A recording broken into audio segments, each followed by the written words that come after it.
Now we go to our distinguished guest. We have representatives here from three very distinguished universities, MIT, Stanford, and Berkeley. And the first one to talk will be Danny Weitzner. He is the director of the MIT Internet Policy Research Initiative and also a principal research scientist at CSAIL. It's Computer Science and Artificial Intelligence Laboratory in MIT, and teaches Internet public policy in MIT's Electrical Engineering and Computer Science department. What is more interesting in his bio, I won't read it all, is that he spent 2 years, from 2010 to 2012, at the White House as the chief technology officer in charge on internet policy in the White House. And please, Dan. Thank you. Thank you very much, Professor Ben Israel. It's great to be here with all of you. I appreciate that our host went first because we get to hear your thoughts and can respond. We've all been here for a few days and have had a really wonderful and inspiring visit, and we're hosted at ICRC and at several other institutions, and had a chance to visit the Cyber Bureau. And really, I think we're all very inspired by the tremendous focus and attention that you're bringing both to the technical questions, and we hope also to the policy questions about cybersecurity in particular, and the broader area of internet policy in general. Because we have short time, I think I just want to tell one story.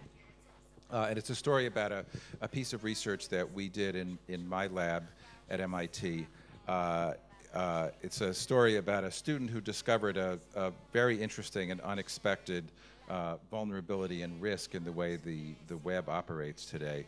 And I'm going to tell you this story because it's, I think, illustrative of some of the broader risks and challenges that we face in this environment.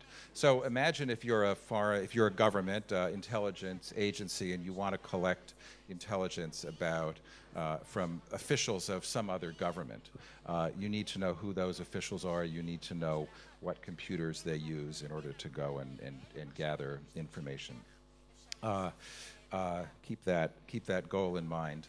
About a year and a half ago, a student of mine was searching for a U.S. government website, which happens to be called JPass. It's an unusual website. It allows for the exchange of classified information credentials. That is evidence that an individual has permission to have access to classified information.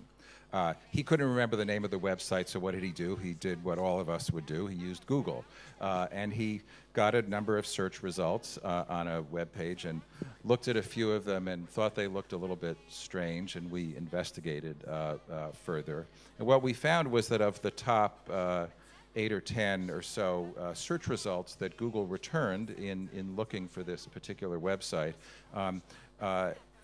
Google pointed us to other websites that seem to have information generally about how classified information is managed and seem to maybe point to the website that we were looking for.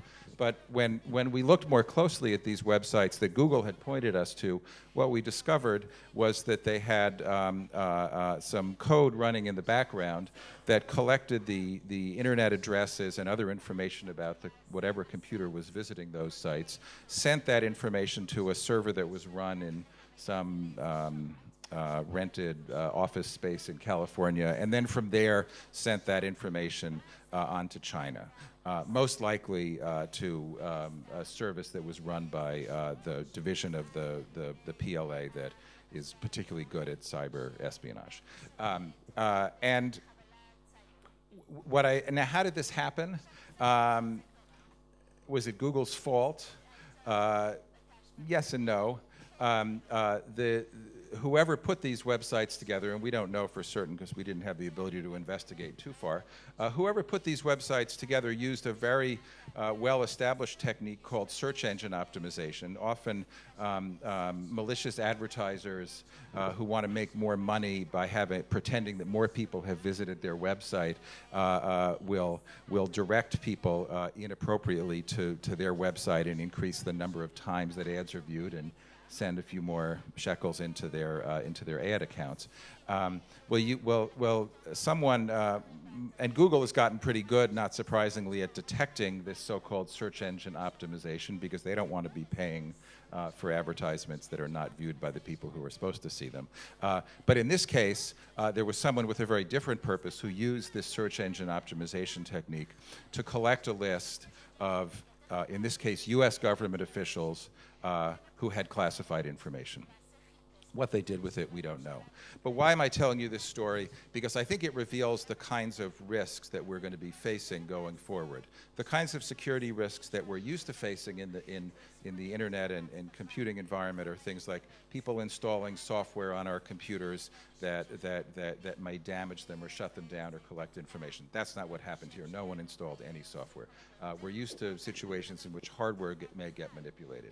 Whoever was doing this attack never had to touch the hardware of the computers that they were targeting. And even Google, which is, as I said, awfully good at detecting these kinds of attacks, didn't see this one, and it was only when we let them know that this attack was going on that they removed the results from their search index. So I think that in the future we're going to face attacks that are really far more sophisticated, as Zeram suggested, far more sophisticated than we're used to, and they're going to be attacks that are much more at the information level. They're going to be manipulating the information that we see out on the web, not so much manipulating the hardware or the software. So these are some of the challenges that we face and that we see.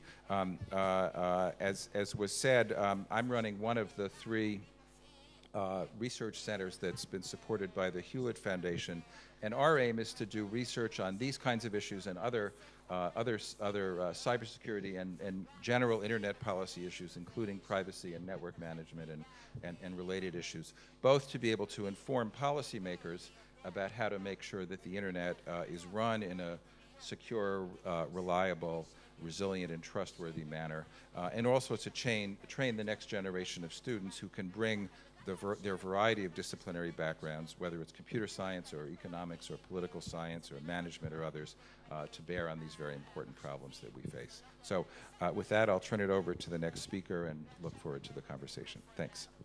Thank you.